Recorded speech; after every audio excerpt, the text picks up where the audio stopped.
tapi Johansson juga ya, memperingatkan ya, 100% standarisasi jarang.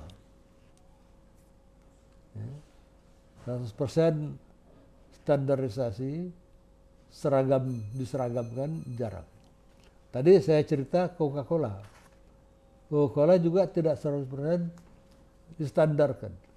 Kalau kita minum Coca-Cola di Indonesia, kita bandingkan dengan di luar negeri, ya, kita rasakan bahwa di Indonesia pertama-tama rasanya lebih manis, sedikit lebih manis dibandingkan dengan Coca-Cola di luar negeri. Kenapa? Orang Indonesia mayoritas ya, senang manis, terutama di Pulau Jawa. Jadi Coca-Cola ya, artinya mengikuti, ya, artinya selera pasar, harus sedikit manis. Kedua, Coca-Cola mengurangi rasa jreng seperti kena wasabi itu. Sudah tidak sekeras di luar negeri. Ya, saya tanya kenapa sih jrengnya itu kok berkurang? Oh, katanya orang Indonesia hidungnya pendek-pendek. Ya, kalau orang luar negeri mancung. Jadi cocok kalau dikasih wasabi sedikit jreng yang besar. Tentu itu joke saja. Ya, tetapi ingin saya sampaikan ya, juga termasuk brand bisa dirubah sedikit. Kalau kita masuk ke China, ya, ke Tiongkok, kita lihat di Tiongkok ada perubahan sedikit dari nama Coca-Cola. Ya. Kenapa begitu? Saya pernah tanya. Dulu saya pernah tahun 2000 saya pikir saya pernah ke Beijing karena saya aktif dalam perhimpunan persahabatan Indonesia-China. Saya diundang oleh Kementerian Luar Negeri China dengan teman-teman saya, ada 30 orang kira-kira delegasi, termasuk istri saya juga ikut. Nah, saya tanya tuh, ya, kenapa sih merek Coca-Cola itu kepada nyonya rumah, bukan tuan rumah, karena dia perempuan, Gaojing, Miss Gaojing. Kenapa di sini tidak pakai Coca-Cola lengkap? Oh, dulu dicoba ketika mau di launching di Tiongkok, terus Coca-Cola itu kalau diterjemahkan dalam ya artinya transliterasi bahasa Mandarin, saya nggak bisa bahasa Mandarin jadi nggak tahu dia bohong apa enggak. Ya, tentu dia nggak bohongin saya. Itu bunyinya kurang baik. Coca-Cola. Jadi dicari yang mendekati yaitu Coca-Cola. Jadi kalau di China ada brand Coca-Cola, tapi di bawahnya ada brand kecil Coca-Cola. Nah, yang diiklankan itu Coca-Cola aja itu. Jadi kalau sudah ke Tiongkok, ya, di iklan-iklan di TV di mana-mana, jangan harap ada keluar kata-kata Coca-Cola. Tetapi yang ada ialah Coca-Cola. Saya nggak ngerti, saya tanya sama Miss Gaojing, ya, what is the meaning of Coca-Cola? Dia jelaskan kepada saya seperti something like this, ya. Sekali minum terus bahagia katanya. Coca-Cola. Bener enggaknya saya nggak tahu juga. Tapi dalam hati saya ini kalau begitu seperti narkoba nih, ya. Tentu bercanda. Ya, sekali minum terus bahagia. Nantinya rusak. Ya, tapi ini sebagai guyonan untuk menunjukkan bahwa dikatakan oleh Johansson 100% standardization is rare. Jarang. Buktinya Coca-Cola yang standarisasi mati-matian itu tetap masih mengalami sedikit perubahan. Dari Coca-Cola di Tiongkok menjadi Coca-Cola. Ya. Nah, di Indonesia dia agak manis sedikit. Formulanya agak berubah. Bukan cuma itu. Ya. Kita lihat lagi memang banyak perubahan-perubahan, tapi kecil, minor. Sudah tadi itu. Ya, dari Coca-Cola minor.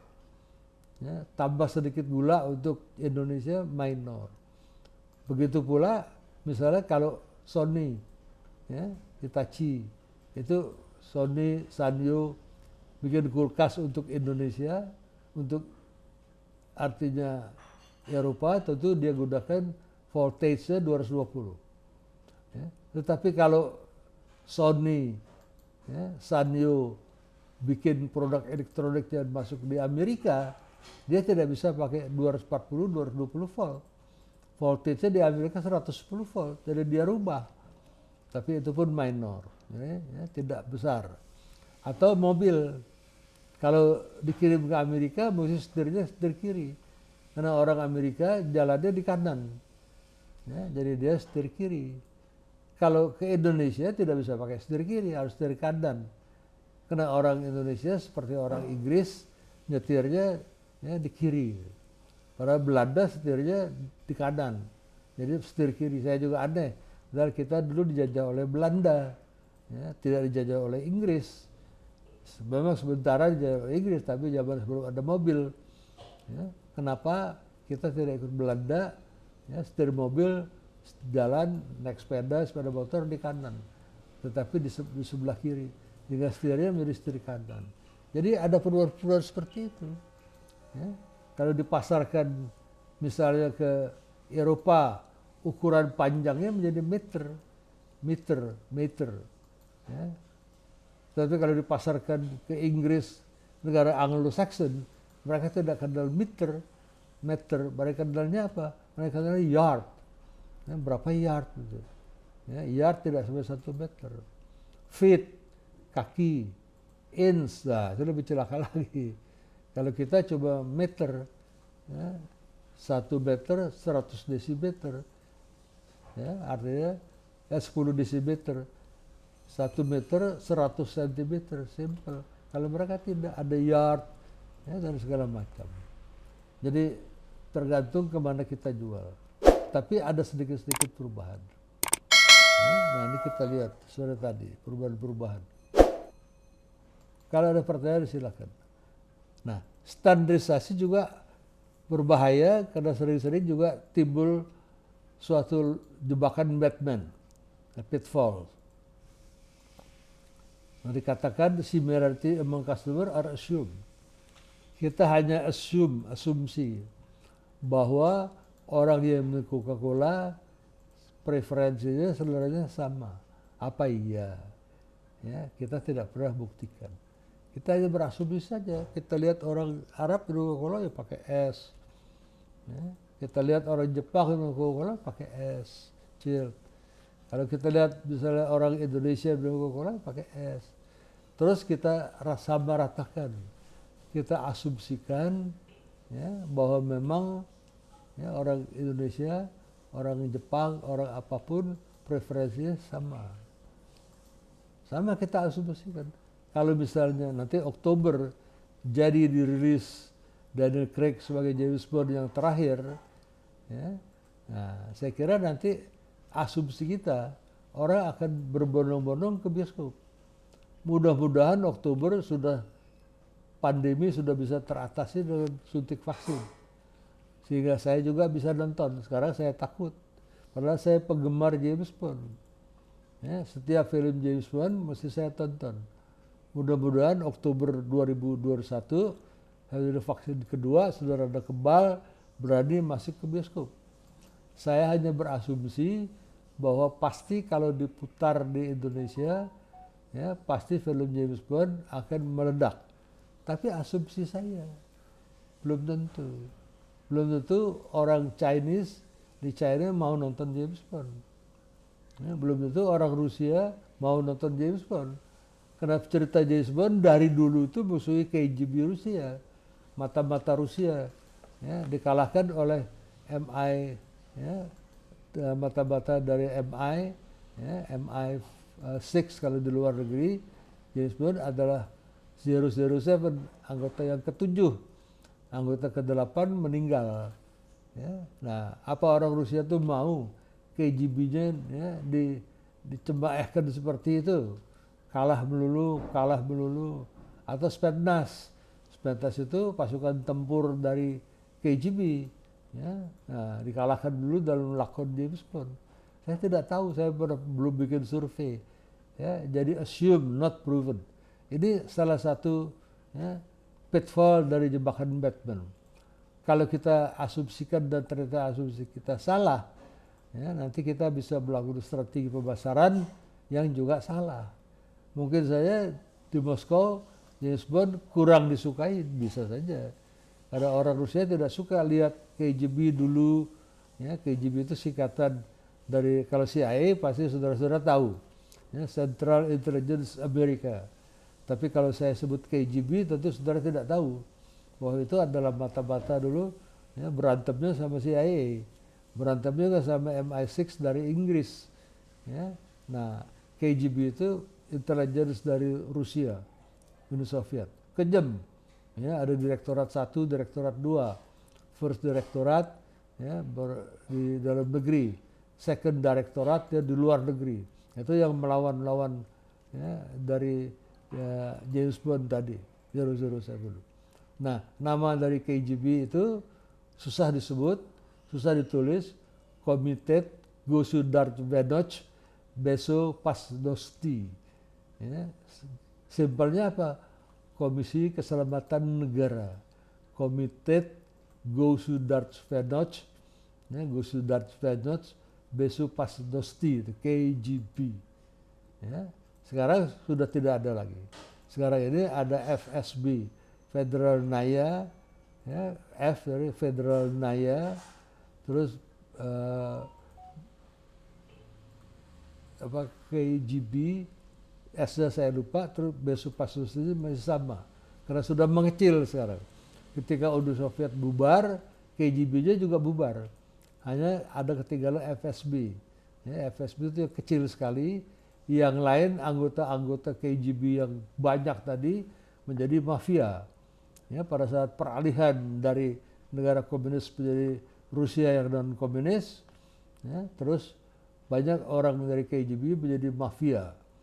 Salah satu yang anggota KGB adalah Putin yang sekarang menjadi presiden di di Rusia itu. Ya, jadi sekarang kita belajar. Ini salah satu, ya, kelemahan, ya, pada standarisasi. Kelemahan kedua misalnya kita over standardization. Ya, kita terlalu mentingkan pada standarisasi. Nah, kita lihat makanya Nestle tidak. Ketika dia pasarkan susu kental manis, ya, dia sesuaikan dengan Indonesia. Ini saya cerita sedikit, agak menjelemit, ya, menjelekit juga buat bangsa saya. Kenapa sih perlu, ya, susu kental manis? Sweetened condensed milk. Tahun 50-an, ya, tidak seperti sekarang. Sekarang kulkas ada di mana-mana. Hampir tiap rumah tangga menengah punya kulkas. Ya, jadi bisa masukkan dalam kulkas sebagai pendingin. Tahun 50-60 tidak. Ya, bahkan sampai masuk tahun 70 awal tidak. Orang tidak bisa membeli kulkas mahal. Tapi kalau orang membeli susu bagaimana dong? Susu itu paling perishable. Ya, walaupun digodok paling tahan 1 hari. Besok sudah asem. Nah, jadi Nestle kasih jalan keluar. Dia bikin susu kental manis, dikental karena gula 51%, 52%, terdiri dari gula. Gula itu menjadi apa? Gula yang pekat seperti itu bisa membunuh kuman.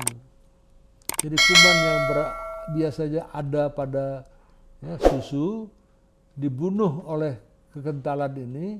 Jadi susu kental manis awet tanpa dimasukkan dalam kulkas. Ya, jadi namanya susu kental manis, sweetened condensed milk. Di atas 50% terdiri dari gula, makanya dia pekat dan dia manis.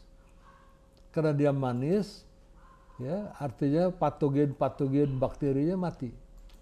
Sehingga dia tahan lama, seminggu, 2 minggu. Itulah gunanya. Dan menurut Nestle bukan menurut saya, kalau dipasarkan di Indonesia tahun 50-an, 60-an, di mana orang banyak masih buta huruf, ya, apalagi huruf asing, susah memasarkan dengan brand The Dutch Lady. Susah, apa itu Dutch, dia panggil Dutch lagi. Bukannya lady jadi lidai misalnya. Bingung. Jadi dia gunakan merek Indonesia, ya, susu Cap Dona. Oh, ini Cap Dona, gampang mengucapkannya. itulah kenapa Nestle menggunakan brand berbeda. Ya, salah satu. Karena dia tidak mau overstandardization tadi. Dia bisa aja tulis ya, The Dutch Lady, nanti orang susah. Ya. Nah, saudara lihat dulu ada pabrik film ya, dari Jepang, namanya Fuji Film. Ya. Nah, itu pendirinya, ya, artinya orang businessman dari ujung pandang dari Makassar, Pak Hojek Jaya, ya, itu pergi ke Jepang, ya, mau beli film Fuji, tapi dengan syarat bahwa dikasih warna hijau di packagingnya. Sekarang tidak ada Fuji film seperti itu lagi, karena orang tidak fotografi, tidak menggunakan film, ya, pakai digital. Dulu ketika baru dipasarkan tahun 70-an, dia pergi ke Jepang, Pak Hojek itu, namanya Hojek. Ya, dia bicarakan, saya mau, ya, karena saya ingin supaya orang tidak sebut-sebut nama Fuji apa segala, pergi ke toko, bilang saya mau beli film hijau. Nah, film hijau pasti adalah Fuji Film. Ya, dulu ada film yang lain, ada film kuning. Kuning itu film Aqua Gevaert, buatan Jerman. Nah, itu bukannya kuning, ya bukannya hijau, ditolak katanya begitu.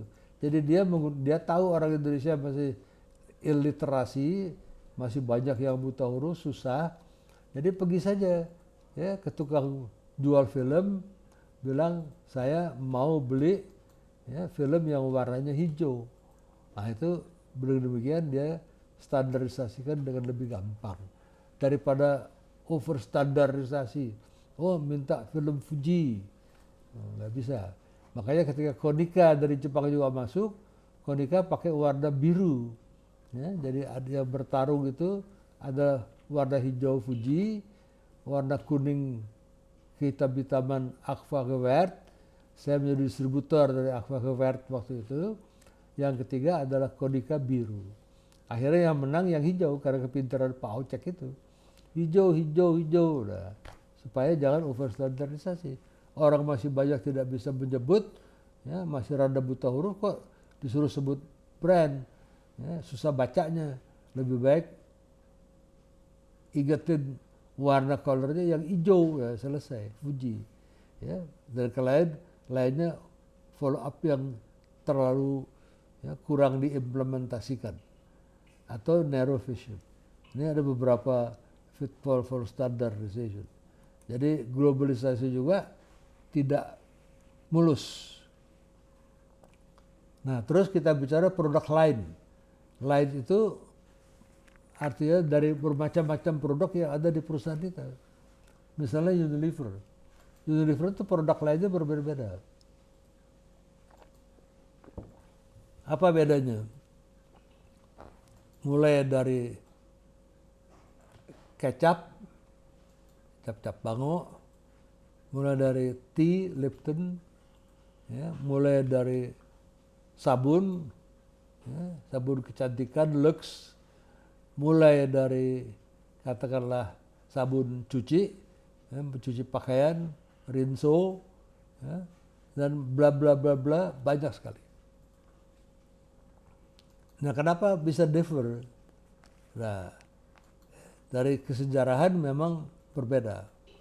Nah, Unilever dari dulu memang suka mengakuisisi, membeli-beli perusahaan orang lain. Sampai sekarang dia masih membeli-beli.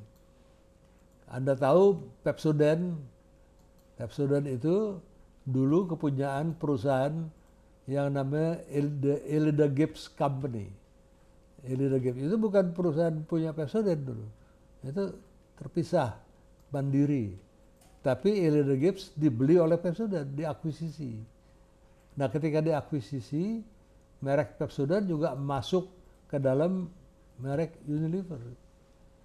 Elida Gibbs Company-nya hilang, jadi yang ada adalah Pepsodent, ya, 100% brand yang dimiliki oleh Unilever. Tapi dulunya di Elida Gibbs, ya.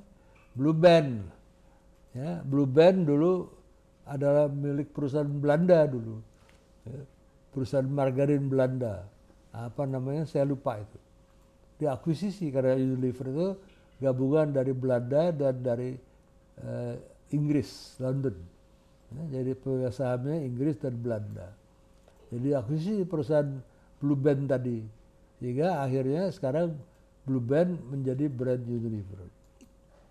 Jadi sejarah memang begitu. Makanya jangan heran ada kecap cap bango, ya, yang sama sekali tidak ada bau asing. Memang karena dia beli dari cap bango. Ya, cap bango dulu kecap sangat terkenal di Jakarta bersama kecap cap kelinci. Kecap cap kelinci hilang nggak tahu kemana lagi. Akhirnya tinggal cap bango.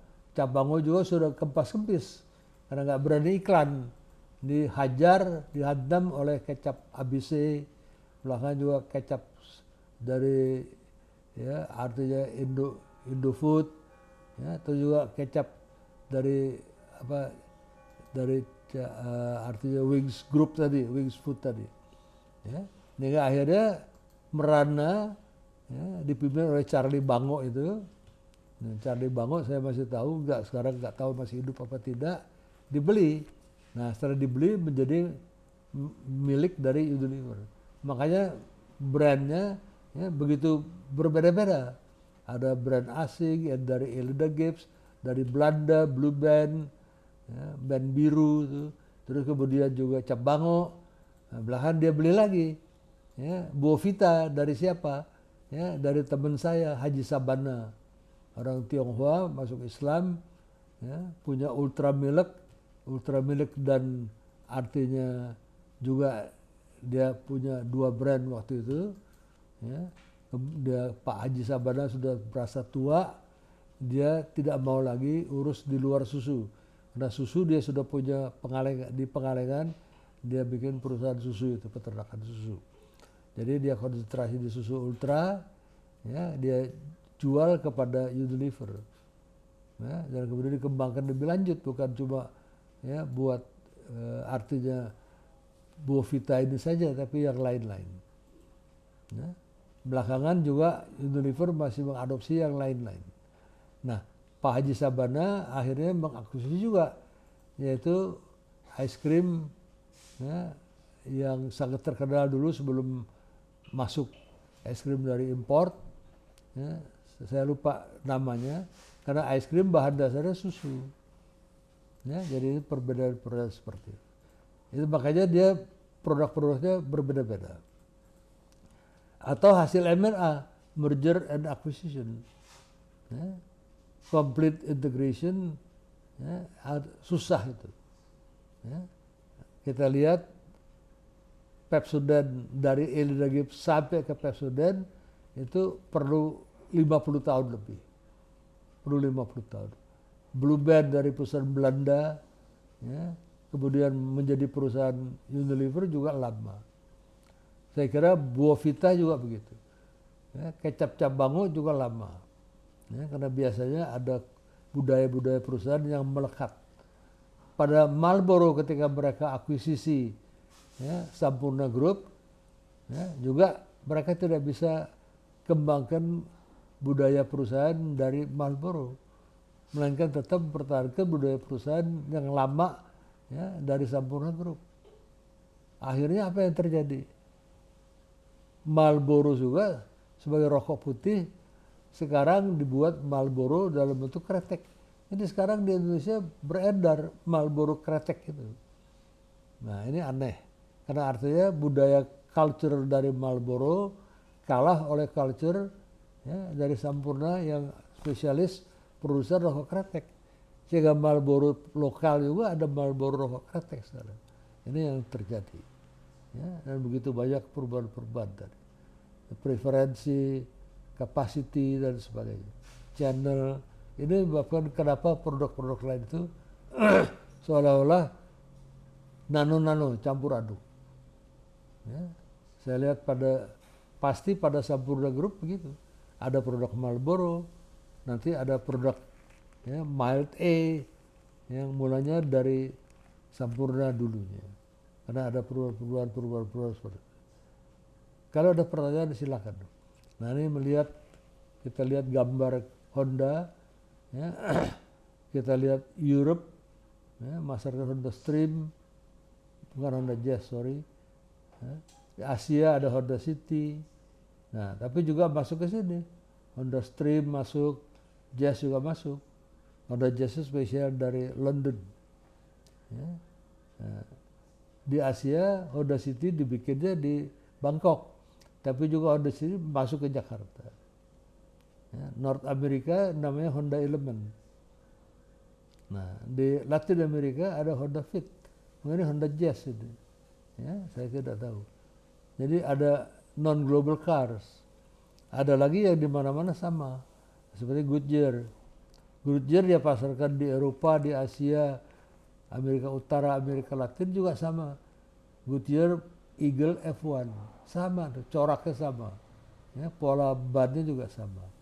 Eagle F1 tidak ada yang berbeda. Ini global uniform, ya, di sini terjadi. Developing global product juga tidak beda dengan developing local product. Mulai dari idea generation seperti saya jelaskan dulu, terus preliminary screening, kita screen mungkin dari 10 ya, bisnis, kita screen tinggal 15. Nah, terus baru kita bikin konsep research-nya. Nanti suatu saat tinggal 5 gitu, bisa terjadi. Konsep testing, kita bikin series forecast, test marketing, mungkin tinggal 2 atau 3. Ya, saya pernah lakukan di hotel dulu namanya Hotel Presiden, lalu menjadi hotel ya yang bukan presiden lagi, ya, karena diambil alih, sekarang menjadi hotel Pullman, letaknya tetap di sama. Ya, di situ saya 3 hari 3 malam brainstorming dengan bos-bos saya dari Amerika datang. Ya, kita punya 30-40 calon, terus kita redusir sampai akhirnya yang dipasarkan 3, yaitu Glow Metal Polish, Aksi Floor Cleaner, terus Clear. Ya, Clear itu dulu untuk paint, ya, artinya paintnya paint panel jendela, paint cleaner. Sekarang ada Clear tapi punya Unilever itu untuk shampoo, kita tidak. Kita untuk cuci jendela, ya, sabun jendela. Akhirnya gagal semua kecuali Aksi. Aksi sampai sekarang masih beredar di supermarket. AXI, ya, itu hasil saya dulu tahun 73 dulu. Ya, beberapa ide akhirnya tinggal ketinggalan 1 produk aja. Pada saya dulu ada 60-70. Ya, ada kita punya sepatu poles, ya, liquid, tapi juga baru dipasarkan terus jatuh. Karena pada liquid itu ada waxnya, jadi dia nanti dia kental. Kalau kita pakai sepatu kita jalan, nanti dia crack. Ya, sepatu kulit itu akan crack. Nah, pada waxnya dia crack kelihatan jelek sekali. Jadi akhirnya kita tidak jadi itu. Ya, jadi pada akhirnya tinggal 1. Sampai sekarang coba Aksi. Ya, Aksi yang masih ada. Metal Polish Glow hilang. Terus juga Clear sebagai ya untuk kaca jendela juga hilang. Yang timbul laku malah Clear dari shampoo dari Unilever. Target sama. Nah, kalau kita sudah punya market targeting, ya, segmentation, kita harus lakukan target positioning. Ya, karena kita lihat sama. STP, ya, target positioning, diagonal for Me Too. Kita harus punya produk yang asli. Kalau Me Too susah. Ada advantage, ya. Terus how much better is the new product. Saya bisa tawarkan Aksi karena saat itu saya paling hebat, sangat best. Karena kita sudah survei, ibu-ibu rumah tangga itu tidak suka kalau pakai ya, floor cleaner yang berasal dari pine. Dulu ada pine basisnya, ya, Densol. Atau pakai karbol, barangkali tangga tidak suka. Jadi kita masuk dengan menggunakan Aksi floor cleaner, kita tidak pakai karbol, kita tidak pakai pine, kita pakai ya, soda shot perfume. Ya, nah kita lihat. Jadi kompatibel apa tidak? Kompleks atau tidak? Kalau terlalu kompleks, sulit juga. Ya, kalau produk baru susah, itu akan susah buat juga, tidak gampang. Ya. Triability, bisa nggak di trial dulu? Nah, terus baru di observability itu terjadi. Ya, global brand apa itu?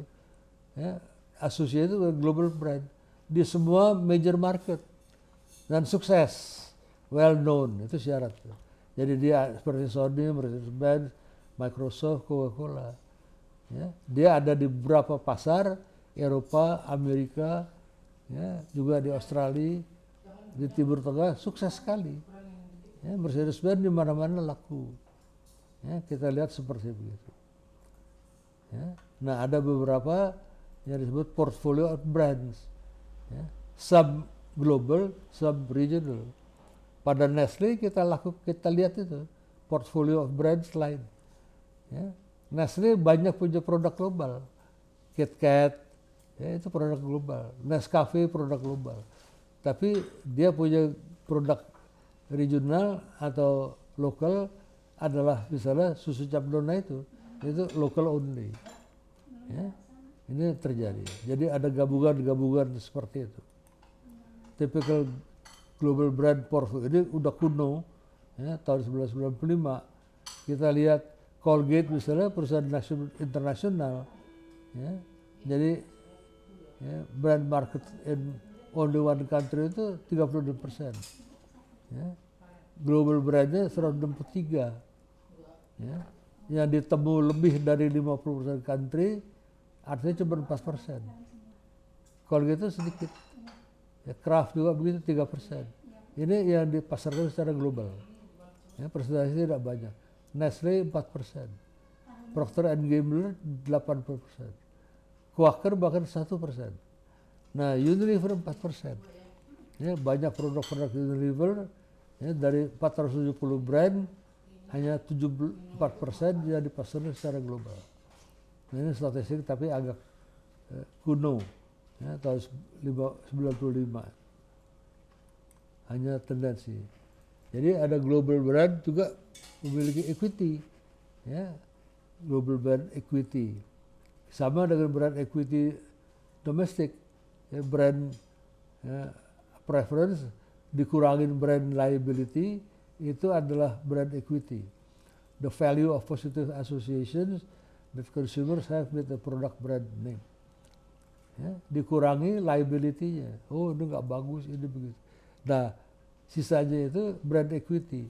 Kita juga bicara global brand equity. Sama, tidak ada bedanya dengan pemasaran domestik. Nah, ini global brand equity. Yang paling tinggi ekuitas globalnya dan penelitian itu, ya, adalah, ya, brand value-nya paling tinggi adalah Coca-Cola. Ya. Kenapa? Brand value-nya ketika itu, ya, ternyata 69, hampir 70 billion US dollar. Ya, ini sangat tinggi, tapi ini tahun 2006 atau 2005. Baru Microsoft di bawahnya, baru IBM. Sekarang IBM sudah kalah. Ya, baru GE dan sebagainya. Nokia sudah hilang. Ini kuno sekali. Ya, Ford juga sudah hilang. McDonald's saya nggak tahu. AT&T sudah hilang. Ini beberapa brand value. Ya, jadi kalau dijual brandnya saja tanpa aset-aset lain, pabrik, mobil, mesin segala macam, ya, brand tadi Coca-Cola nilainya masih hampir 70 miliar dolar. Besar sekali itu. Ya, brandnya saja kita lihat. Nah, advantages ada demand spillover. Saya sudah lihat Starbucks, sebelum Starbucks beroperasi di Indonesia. Saya lihat ada di Taipei, saya lihat ada di Tokyo, saya lihat ada di Hong Kong. Ya, name menjadi familiar. Ketika mereka juga masuk ke Indonesia, saya sudah kenal. Tapi saya tidak minum kopi, jadi saya tidak pernah masuk ke Taipei, ya, tidak pernah masuk ke Hong Kong, Tokyo untuk minum Starbucks. Ada beberapa yang memang peminum kopi menjadi global customers. Nah, ini menjadi, ya, tinggi scale of economies. Disadvantage negative spillover. Nah, Kalau pengalaman di Taipei nggak enak, di Hong Kong nggak enak, mungkin ketika dia di Jakarta, kalau saya minum kopi, saya kecewa. Ya, jadi itu namanya disadvantageous. Ya, padahal brand loyalty, local brand, ya, sangat besar. Sebelum kopi dulu orang hampir nggak mau minum kopi lain. Nescafe masuk juga susah, ya, karena orang minum kopi tubruk. Sekarang tidak. Sekarang orang minum kopi apa saja, terutama sekarang ya menjadi ya, semua orang minum kopi instant. Ya, brand name checklistnya. Does the brand name make sense outside the source country? Apakah kalau di luar negeri daripada Coca-Cola kan di China itu menjadi kurang bagus. Makanya diganti sedikit menjadi Coca-Cola. Brand name-nya tidak terlalu. Toyota juga begitu. Toyota ketika mau dipasarkan, pemiliknya adalah pengusaha pabrik tekstil. Dia bikin mesin tekstil. Udah bergenerasi-generasi. Ya, setelah Perang Dunia Kedua, mereka pikir, memang tekstil setelah Perang Dunia Kedua, orang butuh pakaian. Tapi setelah setiap orang Jepang bisa berpakaian, terus what shall we do? Apa yang harus kita lakukan? Kita bikin mesin tekstil terus juga tidak ada gunanya. Pabrik tekstil tidak akan tumbuh begitu besar. Dia rapat keluarga Toyota, mereka putuskan bikin ya, kendaraan, terutama roda 4, terutama truk. Itu pertama kali mereka launching truk, bukan sedan segala macam. Nah, ketika mau di launching, tentu mereka pakai nama keluarga, Toyota. Nah, tetapi orang Jepang juga seperti kita, juga suka kuamia, ya, suka peramal. Dipanggil orang pinter. Nah, orang pinternya bilang, waduh, kalau menggunakan brand name ya, mobil kamu dengan nama kamu Toyota, mungkin nggak cocok. Akhirnya cari-cari yang dekat adalah Toyota, sehingga Toyota berubah menjadi Toyota. Ya, ini tapi sekarang Toyota, walau keluarga tetap Toyota. Ya, jadi ada perubahan seperti itu. Country association apa tidak, ya, available legally in many countries apa tidak, kita tidak tahu. Ya, jadi harus dicek dulu dengan baik sampai kita setuju apa tidak. Kadang-kadang juga changing a local to a global brand. Ya, misalnya pada kecap Capango dibiarkan saja. Pada Aqua saya nggak tahu. Aqua dibeli oleh Danone, ya mungkin sekarang ini ada Danone-nya, tapi apakah nanti pada suatu saat Aqua-nya hilang? Nah, yang ada adalah ya, Aqua itu bermerek Danone, itu fade in, fade out. Ya, fade in-nya adalah dimasukkan nama baru, brand baru, Danone, fade out-nya dihilangkan secara gradual, sehingga orang terbiasa minum ya, bukan lagi Aqua tapi Danone. Saya tidak bisa katakan. Ya, tapi itu adalah proses seperti itu. Dari local to a global brand. Karena Danone itu global brand. Nah, tapi dia sudah punya ya, air minum di luar di Eropa yang sangat. Nah, yang menjadi masalah adalah counterfeit produk. Fake produk didesain sama, di labelnya sama, Pierre Cardin, ya, terus juga Zara, Rolex, tapi saudara palsu. Ya. Semuanya KW, bukan origi. Nah, ini saja kira-kira pertengahan tahun 2005, ya, ini 20 miliar kerugian counterfeit. Termasuk juga misalnya Microsoft, software dibajak.